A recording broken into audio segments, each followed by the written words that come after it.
Hello, children. I hope you all are doing well. Today, we are going to read and understand the chapter The Voice of Conscience by Premchand. This is an interesting story about two friends, Alagu Chaudhary and Jumman Sheikh. So, let's begin it. Let's know about the author. Dhanpat Rai Srivastava, better known by his pen name Munshi Premchand, was an Indian writer famous for his modern Hindustani literature. He wrote under the pen name Nawab Rai and later changed it to Premchand. He is one of the most celebrated writers of the Indian subcontinent and is regarded as one of the foremost Hindi writers of the early 20th century. His stories deal with the problems of the poor, the farmers, and the middle class. He has been called Upanyas Samrat for his outstanding work. Jumman Sheikh and Alagu Chaudhary were good friends. Each relied on and trusted the other. They neither ate together nor worshipped together. Jumman was a devout Muslim and Alagu an equally fervent Hindu. But their thoughts were similar. That's why they were inseparable friends. There was an old aunt of Jumman's who owned some property. Jumman was her only close relative. By promising to look after her well, he influenced her into transferring the property in his name. But once the property was his, Jumman's behavior changed. He became quite indifferent towards his khala, while his wife, Kariman, frequently taunted her. One day, Khalajan asked Jumman for a monthly allowance so that she could manage her own kitchen. However, he refused. At this, Khalajan threatened to call a panchayat. Khalajan appointed Alagu as Sarpanch.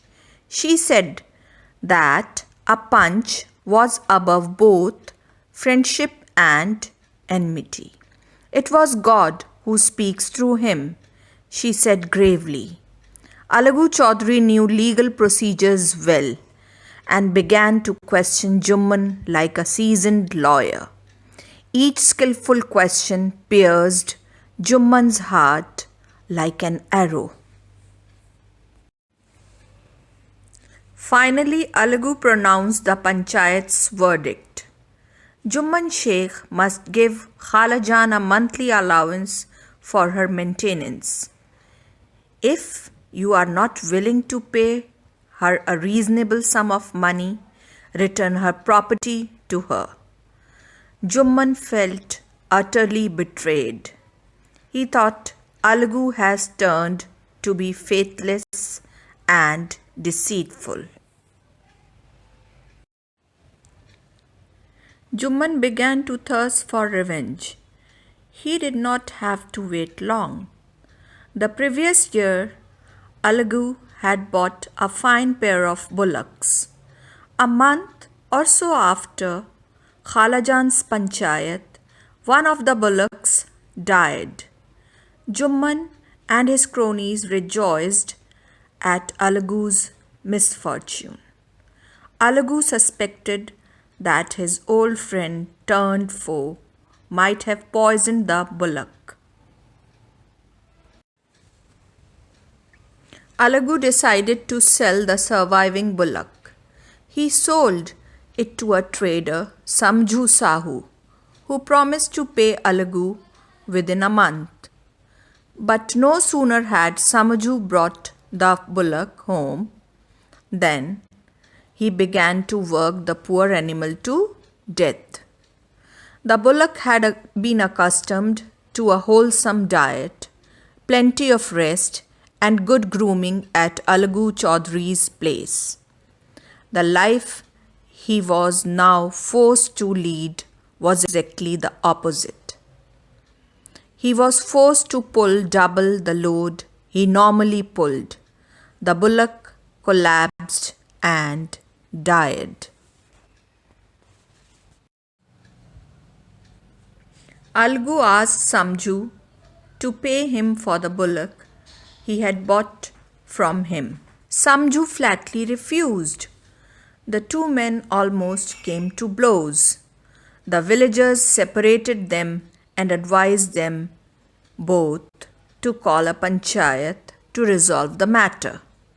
Samju appointed Jumman Sheikh as Sarpanch. Alagu's heart sank, but he did not disagree. Despite his enmity with Alagu, Jumman experienced a change come over him as he took his place as Sarpanch. After hearing all the arguments, Jumman Sheikh pronounced the panchayat's verdict that it was only proper that Samju Sahu should pay Alagu Chaudhry the full price of his bullock. Alagu could hardly believe his ears. He stood up and shouted joyfully, Panch Parmeshwar ki Jai. A little later, Jumman sought out his old friend, embraced him and wept. He said that I have realized that for a Panch, friendship and enmity were not important. Only justice matters. The voice of Panchayat is the voice of our conscience. Alagu too began to weep. The tears of the two old friends washed away the enmity from their hearts and revived their withered friendship.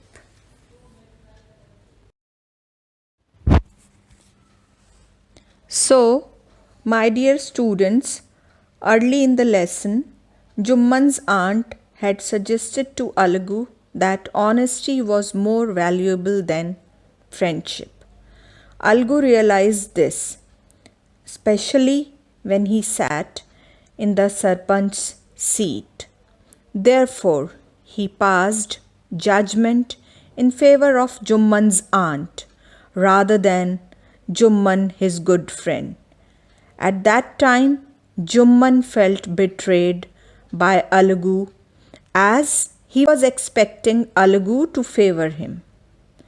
However, when Jumman became Sarpanch in the dispute between Alagu and Samju Sahu, he realized that he was the arbiter of truth and justice, and he should not let judgment be overshadowed by his personal feelings.